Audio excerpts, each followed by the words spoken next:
എല്ലാവരെയും പുതിയ വാർത്തയിലേക്ക് ഞാൻ സ്വാഗതം ചെയ്യുകയാണ്. ഇസ്രായേലും ഹിസ്ബുള്ളയുമായിട്ടുള്ള യുദ്ധം കൂടുതൽ തീവ്രമായ അവസ്ഥയിലേക്ക് നീങ്ങുമ്പോൾ ഇസ്രായേൽ പട്ടണങ്ങളിലും നഗരങ്ങളിലും ഹിസ്ബുള്ള ആക്രമണം തുടരുന്നതിനാൽ ലെബനോന്റെ തലസ്ഥാനമായ ബെയ്റൂട്ടിനെ ആക്രമിക്കാൻ നെതന്യാഹു ഉത്തരവിട്ടത് സ്ഥിതിയെ കൂടുതൽ വഷളാക്കിയിരിക്കുകയാണ്. ബെയ്റൂട്ടിനെ ആക്രമിച്ചാൽ ഇസ്രായേൽ നഗരങ്ങളെ ഞങ്ങൾ ആക്രമിക്കുമെന്നും ജനങ്ങൾ എത്രയും വേഗം സുരക്ഷിത സ്ഥാനങ്ങളിലേക്ക് മാറണമെന്നും ഇറാന്റെ സെൻട്രൽ മിലിറ്ററി കമാൻഡ് ഇസ്രായേലികൾക്ക് നിർദ്ദേശം നൽകിയതോടെ സംഘർഷം ഇപ്പോൾ മൂർധന്യാവസ്ഥയിലാണുള്ളത്. ഞാൻ കഴിഞ്ഞ വീഡിയോയിൽ പറഞ്ഞതുപോലെ ട്രംപും നെതന്യാഹുവും ഇറാനെ ആക്രമിക്കാൻ തീരുമാനിച്ച അന്ന് അവരുടെ എല്ലാവിധ ഐശ്വര്യങ്ങളും അവസാനിക്കുകയും പരമമായ കഷ്ടകാലത്തിന്റെ ഉന്നതിയിൽ എത്താനുമാണ് അവരെ സഹായിച്ചത് എന്ന് മനസ്സിലാക്കേണ്ടതാണ്. ഇറാനെ ജയിക്കാൻ കഴിയാത്തതും ഹോർമുസ് എന്ന പുതിയ തുറുപ്പിൽ ഇറാൻ മുറുകെ പിടിച്ചത് മൂലമുണ്ടായ ആഗോള പ്രതിസന്ധി ട്രംപിന്റെയും നെതന്യാഹുവിന്റെയും രാഷ്ട്രീയ ജീവിതത്തിന് തന്നെ അന്ത്യമാവുന്ന തരത്തിൽ വഷളായി മാറിയിരിക്കുകയാണ്. ട്രംപിനെ സംബന്ധിച്ച് ഇറാനോട് യുദ്ധപരാജയം തുറന്നു സമ്മതിക്കാതെ മിഡിൽ ഈസ്റ്റിൽ നിന്നും രക്ഷപ്പെടാൻ മറ്റു മാർഗങ്ങളൊന്നുമില്ല. ഒന്നും അറിയാത്തതുപോലെ സൈന്യത്തെ പിൻവലിച്ച് പണ്ട് അഫ്ഗാനിൽ ചെയ്തതുപോലെ ഓടി രക്ഷപ്പെടാമെന്ന് കരുതിയാലും അതും വലിയ പരാജയമായി ഈ അവസരത്തിൽ വിലയിരുത്തപ്പെടും. ഇനി അഥവാ ട്രംപ് ഇങ്ങനെ ഓടി ഒളിച്ചാൽ പോലും ഈ ഒരു അവസരത്തിൽ ഇസ്രായേലിനെ തീയിലെറിഞ്ഞിട്ട് ഓടുന്നതിന് തുല്യമായതുകൊണ്ട് നാണം കെട്ടിട്ടും ട്രംപ് മിഡിൽ ഈസ്റ്റിൽ തന്നെ തങ്ങുകയാണ്. ഇനി നിങ്ങൾ ചിന്തിക്കേണ്ടത് ഒരു കാര്യമുണ്ട്. നെതന്യാഹുവിനെ സംബന്ധിച്ച് ഇസ്രായേലിനെ പിടിച്ചു നിർത്തി പത്തലിനടിക്കുന്നത് പോലെ ഒരു പ്രതീതി നിങ്ങൾക്ക് ഇവിടെ സങ്കല്പിക്കാൻ കഴിയും. ആയുധങ്ങൾ കൊടുത്ത് ഹിസ്ബുള്ളയെ കൊണ്ട് നിരന്തരം ഇസ്രായേലിനെ അടുപ്പിക്കുകയാണ് ഇറാൻ ചെയ്യുന്നത്. ഇസ്രായേൽ തിരിച്ചടിക്കാൻ ശ്രമിക്കുമ്പോൾ ഇറാൻ നേരിട്ട് ഇസ്രായേലിനെ ആക്രമിക്കുമെന്നും അതിനു മുൻപ് ജൂതർ സ്വന്തം രാജ്യം വിട്ട് എങ്ങോട്ടെങ്കിലും ഓടിക്കൊള്ളണമെന്നും ഒക്കെ ഭീഷണിപ്പെടുത്തുമ്പോൾ ഇതിലൂടെ മിഡിൽ ഈസ്റ്റ് ഗെയിമിന്റെ മറ്റൊരു സ്റ്റേജാണ് നമുക്ക് കാണാൻ കഴിയുന്നത്. ഈ ഗെയിമിൽ ഒന്നുകിൽ നിങ്ങൾ നശിക്കുക, അതല്ലെങ്കിൽ ഞങ്ങൾക്ക് കീഴടങ്ങുക എന്ന സന്ദേശമാണ് ഇറാൻ നെതന്യാഹുവിന്റെ മുന്നിൽ വെക്കുന്നത്. ഹിസ്ബുള്ള ഇസ്രായേലിന് നേരെ നൂറുകണക്കിന് മിസൈലുകളാണ് അയച്ചുകൊണ്ടിരിക്കുന്നത്. 15 മുതൽ 35 വരെ മിസൈലുകൾ ഓരോ ദിവസവും ഹിസ്ബുള്ള ഇസ്രായേലിലേക്ക് അയക്കുന്നുണ്ട്. അതിനൊപ്പം ബോംബുകൾ ഘടിപ്പിച്ച ഡ്രോണുകൾ നിരന്തരം ഇസ്രായേലിന്റെ അതിർത്തി ഗ്രാമങ്ങളിലും പട്ടണങ്ങളിലുമൊക്കെ വ്യാപകമായ നാശനഷ്ടങ്ങൾ വരുത്തുകയും ചെയ്യുന്നുണ്ട്. ഇവയെല്ലാം ഇസ്രായേലിന്റെ നിത്യജീവിതത്തെ താറുമാറാക്കുകയും ചെയ്തിരിക്കുന്നു. ഈ ചൈനീസ് കളിപ്പാട്ട മാർക്കറ്റുകളിലൊക്കെ കിട്ടുന്ന FPV ഇനത്തിൽപ്പെട്ട ഏറ്റവും വില കുറഞ്ഞ ഡ്രോണുകളാണ് ഹിസ്ബുള്ള ഇസ്രായേലിനെ ആക്രമിക്കാൻ ഉപയോഗിച്ചുകൊണ്ടിരിക്കുന്നത്. ഏതാണ്ട് ഇതൊക്കെ തന്നെയാണ് ഇറാനും അമേരിക്കൻ താവളങ്ങളെ ആക്രമിക്കാൻ വേണ്ടി ചെറിയ ചെറിയ ആക്രമണങ്ങൾ നടത്താൻ വേണ്ടി അവർ ഉപയോഗിക്കുന്നത്. ഈ ഡ്രോണുകളെ പെട്ടെന്ന് കണ്ടെത്താനും വെടിവെച്ചിടാനൊക്കെ വളരെ ബുദ്ധിമുട്ടുള്ള കാര്യമാണ്. തന്നെയുമല്ല ഇത് വളരെ ചെറുതാണ്, ചെറിയ വിലയുമാണ്. നമ്മുടെയൊക്കെ ഈ നാട്ടിലെ ഫോട്ടോഗ്രാഫേഴ്സ് ഉപയോഗിക്കുന്ന സൈസ് ഡ്രോണുകളാണ് ഈ FPV ഇനത്തിൽപ്പെട്ട ഡ്രോണുകൾ. അതായത് ഫസ്റ്റ് പേഴ്സൺ വ്യൂ എന്നാണ് ഇതിൻ്റെ ഒരു ഫുൾ മീനിങ്. ഇതുകൂടാതെ ഇപ്പോൾ ഈ ഹിസ്ബുള്ള റഡാറുകളുടെ കണ്ണിൽപ്പെടാതെ താഴ്ന്നു പറക്കുന്ന കാരിക്കസ് എന്ന പേരുള്ള ആധുനിക ഡ്രോണുകളും ഇസ്രായേലിലെ വ്യോമ പ്രതിരോധ സംവിധാനങ്ങളെ വെട്ടിച്ച് കടന്നു പോകാൻ ഉപയോഗിക്കുന്നുണ്ട്. ഈ റഡാർ സംവിധാനങ്ങളൊക്കെ സെൻസറിൽ പ്രവർത്തിക്കുന്നത് കൊണ്ട് പ്ലാസ്റ്റിക്കിലും ഫൈബറിലും ഒക്കെ നിർമ്മിക്കുന്ന ഇത്തരം ഡ്രോണുകൾ ആക്സസ് ചെയ്യാൻ ഈ സെൻസറുകൾക്ക് കഴിയില്ല. അതുകൊണ്ടാണ് ഇവർക്ക് ഇത് വെച്ച് നിഷ്പ്രയാസം ആക്രമണങ്ങൾ നടത്താൻ കഴിയുന്നത്. ഇത് ഇസ്രായേലിലേക്ക് ഈ മിലിറ്ററി നോക്കി നിൽക്കുമ്പോൾ തന്നെയാണ് അവരുടെ മുകളിലേക്ക് ഇത്തരം ഡ്രോണുകൾ ബോംബുകൾ കൊണ്ടിടുന്നത്. അതുകൊണ്ടാണ് ഇവന്മാർ കൂടുതൽ കൊല്ലപ്പെടുന്നത്. അടുത്ത ദിവസങ്ങളിൽ ഒരുപാട് പട്ടാളക്കാർ കൊല്ലപ്പെട്ടിട്ടുണ്ട്. തന്നെയുമല്ല ഈ ഡ്രോണുകൾ ഉപയോഗിച്ച് ഇസ്രായേലിലെ അതിർത്തി വേലികളിലെ റഡാർ സിസ്റ്റങ്ങളെ ഏതാണ്ടൊക്കെ അവർ തകർക്കുകയും ചെയ്തിട്ടുണ്ട്. അതോടെ ഇസ്രായേലിലേക്ക് ഹിസ്ബുള്ള കമാൻഡോകൾക്ക് കടന്നു കയറാനുള്ള ഒരു സൗകര്യം ഒരുങ്ങിയിട്ടുണ്ട് എന്നൊരു ഭയം ഇസ്രായേലിലാകെ വ്യാപിച്ചിട്ടുണ്ട്. അതായത് യുദ്ധം വീണ്ടു കഴിഞ്ഞാൽ ഹിസ്ബുള്ള ഇസ്രായേൽ തന്നെ പിടിച്ചെടുക്കാൻ സാധ്യതയുണ്ട് എന്നാണ് പറഞ്ഞതിൻ്റെ അർത്ഥം. ഇങ്ങനെയൊക്കെ സംഭവിക്കാതിരിക്കാൻ വേണ്ടി ലിത്വാനി നദി കടന്ന് ഇസ്രായേൽ കരസൈന്യം ലെബനോനിലേക്ക് പ്രവേശിച്ചതായിട്ട് കഴിഞ്ഞ ദിവസം നെതന്യാഹു വലിയ ആഘോഷം പോലെയാണ് പറഞ്ഞത്. ഈ ഹിസ്ബുള്ളയെ നേർക്കുനേർ തടയുക എന്നുള്ള ലക്ഷ്യമാണ് ഇതിലൂടെ അവർ ഉദ്ദേശിക്കുന്നത്. എന്നാൽ ഇത് അത്ര എളുപ്പമുള്ള കാര്യമല്ലെന്ന് തെളിയിച്ചുകൊണ്ട് ലെബനോന്റെ ഉൾപ്രദേശങ്ങളിൽ കിടന്ന് ജൂത സൈനികർ വലിയ തോതിൽ കൊല്ലപ്പെടുകയാണ്. ഈ ലിത്വാനി നദി എന്ന് പറയുന്നത് ഈ ലെബനോന്റെയും ഇസ്രായേലിന്റെയും അതിർത്തികൾ പങ്കിടുന്ന ഒരു നദിയാണ്.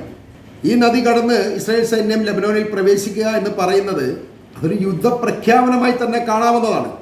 മിഡിൽ ഈസ്റ്റ് യുദ്ധത്തിന്റെ മറവിൽ ഹിസ്ബുള്ളയെ തീർക്കാം എന്ന് കരുതിയാണ് നെതന്യാഹു ലെബനോനിലേക്ക് കൂടുതൽ ആക്രമണങ്ങൾ നടത്തിയത്. എന്നാൽ അതിപ്പോൾ വലിയ തിരിച്ചടിയായിട്ട് ഇസ്രായേലിന് തന്നെ ബാധിച്ചിരിക്കുകയാണ്. ഇതേ യുദ്ധത്തിന്റെ മറവിൽ ഇസ്രായേലിനെ തകർക്കാം എന്ന് കരുതി ഇസ്രായേലിന് നേരെ അതിശക്തമായ ആക്രമണം നടത്തിക്കൊണ്ടിരുന്ന ഇറാനും ട്രംപ് ഏകപക്ഷീയമായി പെട്ടെന്ന് ഒരു വെടിനിർത്തൽ പ്രഖ്യാപിച്ചതുകൊണ്ട് തങ്ങളുടെ ലക്ഷ്യം പൂർത്തീകരിക്കാൻ കഴിയാത്ത ഒരു വല്ലാത്ത നിരാശയിലാണ് ഇതുവരെ കഴിഞ്ഞിരുന്നത്. ഇന്നലെ ലെബനോനിലെ ബെയ്റൂട്ടിനെ ആക്രമിക്കുക എന്ന നെതന്യാഹുവിൻ്റെ ഉത്തരവ് ഇറാന് വീണ് കിട്ടിയ ഒരു വലിയ അവസരമായി ഉപയോഗിച്ചുകൊണ്ട് ഇസ്രയേലിനെ ആക്രമിക്കാൻ തയ്യാറെടുക്കുകയാണ് ഇറാൻ. ഇപ്പോൾ തന്നെ ഗുരുതരമായ സാഹചര്യം നേടുന്ന ഇസ്രയേലിനെ ഇറാന്റെ ആക്രമണത്തെ ഫലപ്രദമായി എങ്ങനെ നേരിടാൻ കഴിയുമെന്ന ആശങ്ക വളരെ അധികമാണ്.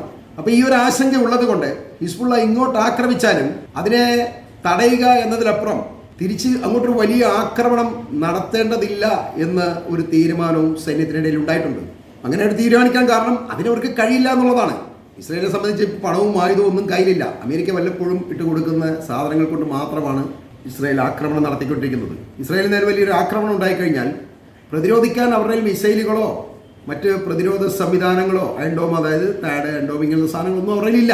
അതുകൊണ്ടാണ് ഇറാന്റെ ആക്രമണത്തെ പ്രതിരോധിക്കാൻ കഴിയില്ല എന്ന് പറയുന്നത്. ബെയ്റൂട്ടിനെ എങ്ങനെ തൊട്ട് കഴിഞ്ഞാൽ ഇസ്രയേലിനെ തവിട് പൊടിയാക്കും എന്ന് ഇറാൻ പറഞ്ഞതോടെ ഇപ്പോൾ ബെയ്റൂട്ട് ആക്രമണമൊക്കെ നിർത്തിക്കൊണ്ട് പതുക്കെ നെതന്യാഹു പിൻവലിയാനുള്ള ഒരു തയ്യാറെടുപ്പാണ്. എന്നാൽ ഇത് നെതന്യാഹു പൂർണ്ണമായി അയാളുടെ സ്വന്തം മനസ്സോടുകൂടി ചെയ്യുന്നതല്ല. കാരണം അയാൾക്ക് യുദ്ധം അവസാനിച്ചു കഴിഞ്ഞാൽ ജയിലിലേക്ക് പോകാനുള്ള എല്ലാ വഴികളും തിളങ്ങി നിൽക്കുകയാണ്. അതുകൊണ്ട് യുദ്ധം കണ്ടിന്യൂ ചെയ്യുക തന്നെയാണ് നെതന്യാഹു ഉദ്ദേശിക്കുന്നത്. നമ്മൾ പലതവണ പറഞ്ഞതാണ്. എന്നാൽ നെതന്യാഹുവിൻ്റെ ഈ ചിന്താഗതിയിൽ നിന്നും ഇയാളെ പിന്തിരിപ്പിക്കാൻ വേണ്ടി ട്രംപിന് നെതന്യാഹുവിനോട് ആക്രോശിക്കേണ്ടി വന്നു, അല്ലെങ്കിൽ ദേഷ്യപ്പെടേണ്ടി വന്നു എന്നാണ് ഇസ്രായേൽ പത്രങ്ങൾ തന്നെ പരിഹസിക്കുന്നത്. നീ ഒരു ഭ്രാന്തനാണ്, ഞാനില്ലായിരുന്നെങ്കിൽ നീ ഇപ്പോൾ ജയിലിലായനെ എന്നൊക്കെ നെതന്യാഹുവിനോട് ട്രംപ് പറഞ്ഞതായിട്ടാണ് റിപ്പോർട്ടുകളുള്ളത്. ലോകത്തിലെ ഏറ്റവും വലിയ പുള്ളിയാണെന്നൊക്കെ ധരിച്ചിരിക്കുന്ന ഒരു രാഷ്ട്രത്തിൻ്റെ പ്രധാനമന്ത്രിയായ നെതന്യാഹുവിനെയാണ് ട്രംപ് ഭ്രാന്തൻ എന്ന് വിളിച്ചിരിക്കുന്നത്. എന്നിട്ട് അയാൾക്ക് വലിയ പ്രശ്നങ്ങളൊന്നുമില്ല കേട്ടോ. കാരണം ഈ ട്രംപിനെ അല്ലെങ്കിൽ അമേരിക്കയെ ആശ്രയിച്ചാണ് ഇസ്രായേൽ എന്ന രാജ്യം തന്നെ ഉള്ളത്. അതായത് ഒരു അടിമയാണ് എന്ന് വേണം പറയാൻ. അല്ലാതെ സ്വന്തമായി ഇസ്രായേലിന് ഒന്നുമില്ല. അമേരിക്ക കൊടുത്തില്ലെങ്കിൽ ഇസ്രായേൽ വെറും വട്ടപൂജ്യമാണ്. തന്നെയുമല്ല, നീ ഒറ്റയൊരുത്തം കാരണം ലോകത്തുള്ള എല്ലാവരും ഇസ്രായേലിനെ വെറുക്കുന്നു എന്നും കൂടി ട്രംപ് പറഞ്ഞിരിക്കുകയാണ്. ലെബനോണിൽ നെതന്യാഹു ഇങ്ങനെ ആക്രമണം തുടരെ നടത്തുന്നത് കൊണ്ടാണ് ഹോർമുസിൽ ഇറാനുമായി ഒരു കരാർ ഉണ്ടാക്കാൻ തടസ്സമെന്ന് ട്രംപിന് അറിയാം. ഇതേ ലെബനോൻ പ്രശ്നത്തിൻ്റെ പേരിൽ ഇസ്രായേലിനെ ആക്രമിക്കുമെന്ന് ഇറാൻ പറഞ്ഞതോടെ ട്രംപ് കൂടുതൽ ഭയന്നതുകൊണ്ടാണ് അയാൾക്കിപ്പോൾ ഈ നെതന്യാഹുവിനോട് ആക്രോശിക്കേണ്ടി വന്നത്. മണിക്കൂറുകളോളം ഇവന്മാർ തമ്മിൽ അങ്ങോട്ടും ഇങ്ങോട്ടും ഫോൺ സംഭാഷണം നടത്തിയെന്നൊക്കെയാണ് പത്രങ്ങൾ എഴുതുന്നത്. രക്ഷയില്ല അന്തൊക്കെ വിളിച്ചൊക്കെയാണ് ഒരു രാഷ്ട്രത്തിൻ്റെ പ്രധാനമന്ത്രിയെ യുദ്ധത്തിൽ നിന്നും ട്രംപ് പിന്തിരിപ്പിക്കുന്നതെന്ന് മനസ്സിലാക്കണം. ഇത് ട്രംപ് ഇങ്ങനെ ബലം പിടിക്കാൻ കാരണം, അഥവാ ഇറാൻ എങ്ങാനും ഇസ്രായേലിനെ ആക്രമിച്ചു കഴിഞ്ഞാൽ അത് വെറും ഏകപക്ഷീയമായ ഒരു ആക്രമണമായിരിക്കുമെന്ന് ട്രംപിന് നന്നായിട്ടറിയാം. കാരണം അമേരിക്കൻ ആയുധങ്ങളൊന്നും ഇസ്രായേലിലേക്ക് കൊടുക്കാൻ അവിടെ നിലവറയെല്ലാം കാലിയാണെന്ന് ട്രംപിനറിയാം. പിന്നെ എന്തെടുത്തിട്ട് തിരിച്ചടിക്കാനാണ്, അതല്ലെങ്കിൽ എന്തെടുത്ത് പ്രതിരോധിക്കാനാണ്. അതുകൊണ്ടാണ് നെതന്യാഹുവിനെ ചീത്ത വിളിച്ചിട്ടായാലും കുഴപ്പമില്ല, ലെബനനിൽ നിന്നും എത്രയും വേഗം നിങ്ങളുടെ സൈന്യത്തെ പിൻവലിക്കാനാണ് ട്രംപ് പറഞ്ഞിരിക്കുന്നത്. ഒരുപക്ഷെ നീയൊക്കെ പോയി വെറുതെ ലെബനോനിൽ കിടന്ന് പട്ടിച്ചാകണ്ട എന്ന് ട്രംപ് പറഞ്ഞിട്ടുണ്ടാവും. അതുകൊണ്ട് ലെബനോനിൽ നിന്നും ഇസ്രായേൽ സൈന്യത്തെ പിൻവലിക്കാൻ വേണ്ടി നെതന്യാഹു തയ്യാറായിരിക്കുന്നു എന്നാണ് റിപ്പോർട്ട്. അതിന് പിൻവലിക്കുകയോ ഇല്ലെന്നുള്ളവരും നമുക്ക് അടുത്ത ദിവസങ്ങൾ അറിയാൻ കഴിയും. ഇവനെയൊന്നും വിശ്വസിക്കാൻ കൊള്ളത്തില്ല ഈ നെതന്യാഹുവിനൊന്നും. എന്നാൽ ഇസ്രായേലിനെ ആക്രമിക്കുക എന്ന ലക്ഷ്യത്തിൽ നിന്നും ഇറാൻ പിന്മാറിയിട്ടില്ല എന്നത് ഇപ്പോഴും വല്ലാതെ ആശങ്കപ്പെടുത്തുന്ന ഒരു കാര്യമായതിനാൽ ഇസ്രായേൽ കനത്ത സുരക്ഷയിലാണ് ഇപ്പോഴും ഉള്ളത്. എന്തായാലും ഒരു കാര്യം ഉറപ്പ് തന്നെയാണ്, ഇറാൻ ഇസ്രായേലിനെ 100% ആക്രമിക്കും എന്നുള്ള കാര്യം ഉറപ്പ് തന്നെയാണ്. കാരണം അവരുടെ നേതൃത്വത്തെ മുഴുവൻ കൊന്നൊടുക്കിയ ഇസ്രായേലിനെ അവർ ഒരു കാരണവശാലും വെറുതെ വിടാൻ തയ്യാറാവില്ല. അവരെ അത്രയധികം മാനസികമായി ബുദ്ധിമുട്ടിച്ചിട്ടുണ്ട് ഇസ്രായേൽ. അതുകൊണ്ട് ഇവന്മാരെ രണ്ടുപേരുടെയും പുക കണ്ടിട്ട് മാത്രമേ ഇറാൻ ഈ യുദ്ധം നിർത്തുകയുള്ളൂ. അതിനെ അവർ കണ്ടെത്തിയിരിക്കുന്ന ഏറ്റവും വലിയ മാർഗമാണ് ഈ ഹോർമുസ് അടച്ചിടുക എന്നുള്ളത്. ഇപ്പോൾ ബാബുൽ മന്ദാബും അടയ്ക്കാൻ വേണ്ടിയുള്ള പ്ലാൻ ഇവർ ചെയ്തുകൊണ്ടിരിക്കുകയാണ്. അതായത് കൂടുതൽ ട്രംപിനെ പ്രഷറിലാക്കിക്കൊണ്ട് ഇറാൻ്റെ എല്ലാ താല്പര്യങ്ങളും നേടിയെടുക്കുക എന്ന് തന്നെയാണ് അവർ ഉദ്ദേശിക്കുന്നത്. ഇത് സാധ്യമാവുകയും ചെയ്യും. കാരണം പന്ത് ഇപ്പോൾ ഇറാൻ്റെ കോർട്ടിലാണുള്ളത്. ട്രംപിനും നെതന്യാഹുവിനും ഒക്കെ നിരാശരായി പിൻവലിയേണ്ടി വരും എന്ന കാര്യം ഉറപ്പു തന്നെയാണ്. ഈ വാർത്തകൾ ഞാനിവിടെ അവസാനിപ്പിക്കുന്നു.